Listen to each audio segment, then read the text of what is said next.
ناس کوم هغه هم دغه تذکره کول نو ما ته مې اسټیج کې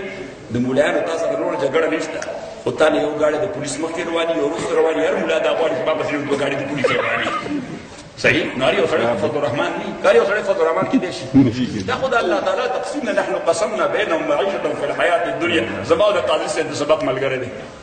صحیح ده قاضي صاحب یو ځای پاتې صحیح هغه موږ امیر دی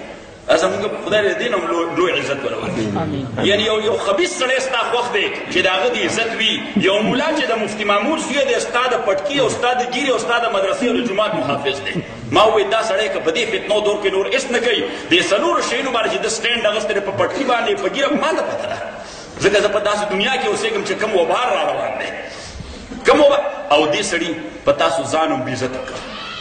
په عوامو نه په مولیانو یې ځان بېعزت کړ کم کنزل چې دته مولیان کوي دا عوام نه کوي ورته که کوي ورته او دا سړی بیا لګیا دی د دغه پټکي د دغه مدرسې د دغه مسجد په عزت باندې ټینګ ولاړي ورشه ته د وفاق المدارس د مشران نه تپوس وکړه وایي ستا دا وفاق دا بلکل ایټ د برینک اف کولیپس و د مشرف دور کې د مشرف بلکل او دې سړي سټینډ واغوسته وایي څوک که وفاق ته په کوږ نظر باندې وګوري چې په دې ملک باندې اور وفاق المدارس او دا مدرسې د زمونږ مین دي صحیح د وفاق مشران ستا د کراچۍ په جلسه کې ټول موجود او ټولو فضل الرحمن ته سلامونه کول ولې کول ورته ځکه هغوی په دې هغه محدثین په دې پوه دي چې دا مدرسې بټ د دې سړي د وجې دي نو ته خدای خاطر وکوئ لږ دې ته ګورئ چې یو سړی زما د دین دپاره څه کوي نو بس موږ مولانا صاحب خو ټوټو دې مخکې کېږي نو زه هم که زما وس وشم زه به ورته بوم بوم مخې ته کوم ژبه ته زموږ د عزت محافظ یې ته د دین د عزت محافظ یې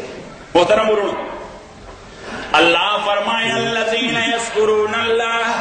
قیاما وقعودا ما ته وی دا مشران به ټول راځي دیوبندیان ټول علما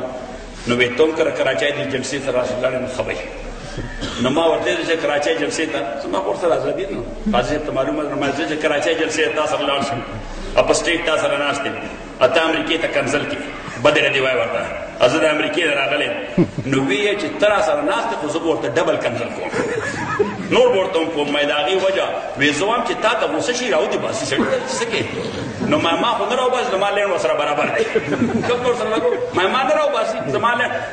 لینډ ورسره دومره برابر دی چې زه راځم هم 2 ګنټې هلته کېنولم ښه نو ته به چېرته ځې نو زه هم زه کور ته نور وایي ته به چا سره میلاوېږي وایم څوک چې هم راشي چا سره میلاوېدو نه انکار خو نه کوم وایي اهم خلک به تا سره څوک میلاوېږي ما ته خو ټول اهم دي څوک زما ملاقات ته راشي نه زما په نسبت باندې اهم دی که د لارې کوڅو یو فقیر دی ما له عزت را کړی دی زما په نظر کې اهم دی او ما بیا چې واپس راځم نو ما له هلته خندا هم راشي چې پایلټ اعلان وکړي جهاز څنګه لینډینګ وکړي او پایلټ اعلان وکړي چې تاسو خپل پاسپورټ پکچر سایز کولاو کړئ ځکه هوم لینډ سیکورټي والا ولاړ دي هغوی پاسپورټونه چک کوي نو پاسپورټونه ما له خندا راشي خو همدا 600 خلک زما د وجې په عذاب شي دوی هم زما د وجې په عذاب دي نو هلته ولاړ دي څنګه خو صرف دې دپاره چې هغوی باندې قانوني ضد را نه شي قانوني چې تاسو زه ولې ټارګېټ کړی چې دا زموږ خلاف چېرته کورټ ته لاړ نه شي عدالت ته لاړ نه شي لہذا هسې هغه روټین کې یو پاسپورټ وګوري بل پاسپورټ وګوري بل پاسپورټ وګوري دواړو قطار نه شي دی بس وخره وځي نو چې زه څنګه ورسم وایي سر وي آر ویټینګ فار یو ما وکړه ور لوکینګ فار یو لیټس گو نو ما بیا درې 4 غنټې پروټوکول لا کې ناست یم یو یو تپوس کوي چا سره میلاو شي کم ځای تللی وي څه دی وکړه کوم ځای دی اجتماع اډرس کړه دلته زما ملګري دي هغه وګورئ ما که د لومبۍ جملې سره مې اختلاف وي نو ټیک ده صحیح لومبۍ جملې خو ما دا دویمه جمله د عقیدې خبره ده الله به د قیامت پر تپوس کوي ما مونږ یو نعره لګوو چې جمعیت کی دعوت جمعیت کا پیغام خدا کی زمین پر خدا کا نو ما که د لومبۍ جملې سره د اختلاف وي زه جمعیت نه غواړم جمعیت کی دعوت جمعیت کا دا دویمه عقیده به ساتې که دا د نو ساتله بیړه د پلار نیکه غرقه ده فلا وربک لا یؤمنون حتی یحکموک فیما شجر بینهم ثم لا یجدوا فی انفسهم حرجا مما قضیت ویسلموا تسلیما او ما خلکو ته داسې جوړی ونیوله ما که جمعیت کې یې نو بیا د الله دپاره یې د دې دویمې جملې دپاره چې خدا کی زمین پر خدا کا نظام د جمعیت مشر سره دشمني په دې مه کوه چې ته ما ته میټر ورکړو د جمعیت مشر سره دشمني په دې او زه واقعي دا د حسرت خبره ده زه ستاسو د اسمبلی ممبر ما نه به ډېر کمتر چا تپوس کړی چې تا جي په اسمبلي کې چېرته د دین هم څه خبره وکړه صحیح خو چې څوک به راتلل ایون مولیان محدثین مفسرین فقها مفتیان زمونږ نالی څه وشو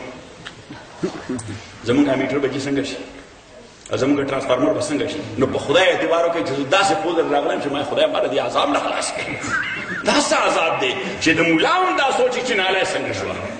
ته خو چې عالم یې ته مانه تپوس وکړه چې تا خو یو ناره لګوله جمعیت کی دعوت جمعیت کا پیغام تا چېرته د دین هم خبره کړې ده که نه ده کړې ما نه درې څلورو کالو کې هېچا دا تپوس نه وکړه چې تا چېرته په هغه مسله کې د دین خبره وکړه اوس دین مانه اوس دی خو نه شو موږ ټوټل څلور کسان تاسو کې کړي څومره څلور کسان پای کې به هم ادرې مولانا صاحب غریب خو مصروف مولانا صاحب غریب نور دواړه ملګري یې دومره خبرې نه کولې نو خبرې خو به یوازې زما خو نور زور نشته د ژبې زور خدای راکړی الحمدلله ژبې زور خدای راکړی په همدا بله مولانا بېټي ګرځېده تلل ما ته څنګه یې ویې زه بس نور خراب یم ته چې ژبه مې ټیک ده ما مونږ هم ستا صرف ژبه پکار ده وی خدای د خوار کړی دی خپو دعا راته وکړه ما نه دغسې په ټاپو ناست دی ما ژبه چې ټیک ده بس دغه کافي ده نه چې په ټاپو ناست یم نو ستا ژبه به کوم ځای استعمالوم ما کورسۍ کې به دې وډوخ بهر د دې عرض مې کو ستاسو